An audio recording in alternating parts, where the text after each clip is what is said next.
À chaque instant, ta prière est exaucée. À chaque instant, ce que tu demandes t'est donné. L'univers tout entier est ton reflet. Tout ce que tu penses, tout ce que tu ressens se reflète dans ta vie. Que ce soit dans le comportement de tes proches, de tes collègues ou de tes simples relations, ou que ce soit dans ta vision du monde.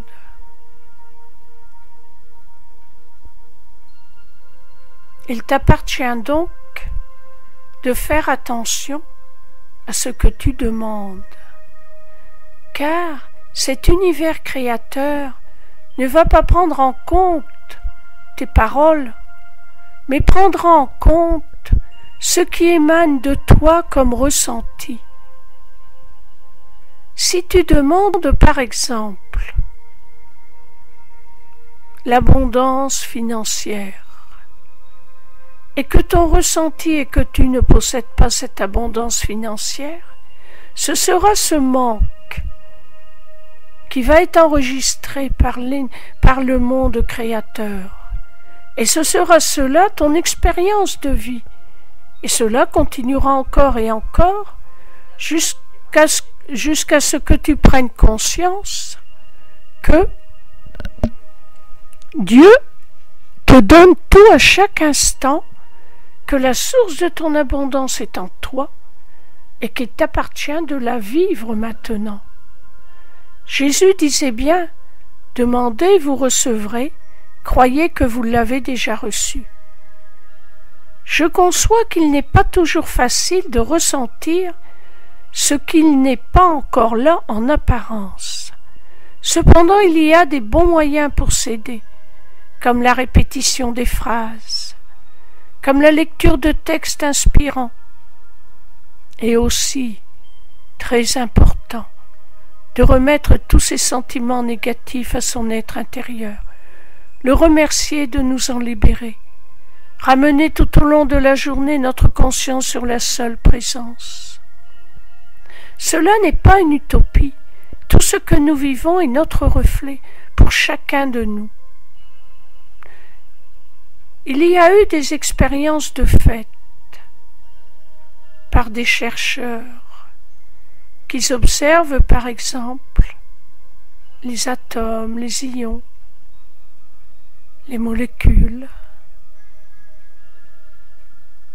Eh bien, l'atome, il réagit à la pensée du chercheur qui l'observe. Selon l'observateur, il aura un comportement différent. Cela ne se limite pas aux expériences de la physique quantique, c'est ce que nous vivons chaque instant. Selon ce que nous pensons, ce que nous observons, nous agissons dessus. Si nous observons quelque chose, nous en changeons le fait, le comportement et l'apparence. Cela est un peu difficile à concevoir, et pourtant, cela est tellement vrai. Faites un jour l'expérience d'une personne qui semble agressive et de vous connecter consciemment à elle en la bénissant et en l'aimant sincèrement, en la regardant comme quelqu'un qui possède Dieu en elle. Et vous verrez son comportement se changer. Par contre, si vous réagissez vous aussi à son énervement en vous énervant vous-même, le ton va monter et la discorde va s'installer. D'autres expériences ont été faites, par exemple, de mesurer le magnétisme terrestre. On s'est rendu compte que celui-ci réagissait aux grands mouvements de la masse, les mouvements émotionnels, comme le 11 septembre, comme à la mort de Lady Di par exemple. Nous interagissons ensemble sur le monde. Cela veut dire que seuls, nous ne changerons pas la globalité du monde, mais nous pouvons participer à l'action avec les autres. C'est là l'unité. Lorsque des êtres sont perturbés et émettent des émotions violentes, que ce soit parce qu'il est arrivé une crise, une catastrophe, etc., il y aura toujours éparpillés dans le monde des êtres qui émettront des pensées d'harmonie, de paix et d'amour. Il nous appartiendra de choisir, de se relier aux émotions négatives ou de se relier aux émotions positives. Mais soyez-en assurés, tout ce que vous pensez à chaque instant agit, autant dans votre monde, dans votre vie personnelle, que dans le monde dans son entier. Tout n'est qu'interaction. Rien n'est seul. Il n'y a qu'une seule unité. Toi qui m'écoutes, tu fais partie d'un tout et tu es le créateur de ce tout. Chacune de tes pensées modèle ton univers et cet univers se mêle à l'univers qui est projeté par chacun. Tout ce que tu penses, tout ce que tu vois, tout ce que tu ressens ne font qu'un. Ne crois pas qu'il y a séparation, c'est ton mental qui te dit cela. Mais il n'y a qu'intercommunication entre toi et l'autre, entre toi et le monde. Prends bien garde de ne pas rejeter le monde, car c'est une partie de toi-même que tu rejettes. Il n'y a qu'une seule unité. Essaie de comprendre qu'il n'y a que Dieu, uniquement Dieu. Il n'y a pas de mal en soi. Ce qui te fait juger comme étant mal, c'est que tu en souffres, que tu en es perturbé. Et pourquoi est-ce que tu en souffres? Parce que tu regardes le fait déconnecté de l'unité. Tu es alors dans l'illusion de la séparation et tu souffres jusqu'au plus profond de ton être. Ce n'est pas en luttant contre les apparences que tu pourras te libérer de cette souffrance. La libération de la souffrance peut être instantanée. Il suffit que tu te reconnectes au plus profond de toi à cette unité qui est la seule réalité.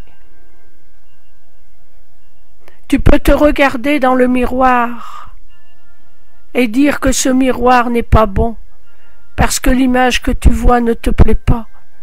Tu pourras changer de miroir encore et encore. Tu verras toujours la même image. Si tu demandes, par exemple, à ta mère, « Prête-moi ton miroir et dis-moi quelle image tu vois », tu te regarderas dans le miroir que possède ta mère, et tu verras peut-être une petite fille têtue, car c'est ainsi que ta mère te voit. Tu peux demander à voir dans le miroir du voisin, et peut-être même que tu ne te verras que comme une image vague et floue, car tu n'as pas d'importance pour ton voisin, du moins pour celui-là. Tous les autres, tout ce que tu côtoies, ne font que projeter l'image qu'ils ont du monde et de soi dans ce miroir qu'est le monde qu'ils regardent. Ta vie est ton reflet. Tout ce qui s'y passe est ton reflet. Ce n'est pas le reflet forcément de qui tu es, bien que si. Mais souvent ton mental comprend cela d'une manière erronée. Il croit, par exemple, si dans la vie tu vois le reflet d'un être menaçant, c'est que tu es toi-même un être brutal. Non, c'est que tu as peur de l'autre. Et à ce moment-là, ton reflet te montre cette peur, donc un sujet de peur. Si tu as peur de la maladie, tu vas voir la maladie dans ta vie, que ce soit dans ton corps ou dans le corps de quelqu'un que tu aimes, là encore c'est ton reflet, puisque tu vois le reflet de ta peur. La solution, ce n'est pas de changer le reflet, mais de changer la source qui est en toi. Pourquoi cette peur est-elle donc en toi? Tu as peur d'être malade? Tu as peur pour celui que tu aimes? Tu as peur de manquer de ce dont tu as besoin?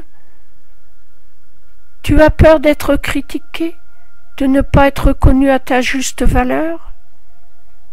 Alors tu dépenses beaucoup d'énergie pour vouloir te guérir ou guérir l'autre, pour vouloir à tout prix lutter contre le risque de manquer d'argent. Tu veux convaincre les autres de ta valeur. Tu veux qu'ils te voient tel que tu es, comme toi tu te juges. Et plus que tu t'escrimes, plus que les choses semblent denses, difficiles et ardues à vivre. Arrête de chercher à changer l'extérieur. Tourne-toi vers ta source. C'est la seule vérité. Lorsque tu ressens un sentiment désagréable, qu'il ne correspond pas à celui de la paix ou du bonheur, commence par l'offrir à Dieu. Faire des offrandes, c'est accepter de se libérer de ce qui nous fait nous perdre. Offrir à Dieu tout ce qui ne convient pas à notre bonheur, c'est accepter qu'il agisse en nous, parce que n'en doutez pas, l'énergie de vie ne travaille jamais pour ton malheur. L'énergie de vie travaille toujours pour ton bonheur. Et ce n'est qu'en acceptant de la laisser circuler librement en toi que tu pourras t'harmoniser autant intérieurement qu'extérieurement. Pour t'harmoniser et la laisser circuler librement en toi, il est nécessaire que tu te libères de tes peurs, de tes colères, de tes a priori et des toutes faites, de tes jugements. Cela est bien, cela est mal. Lui, il fait comme il faut. Lui, il est coupable. Arrête. Détends-toi. Prends le temps de respirer lentement et profondément. Répète-toi, Dieu est en moi, je suis en Dieu.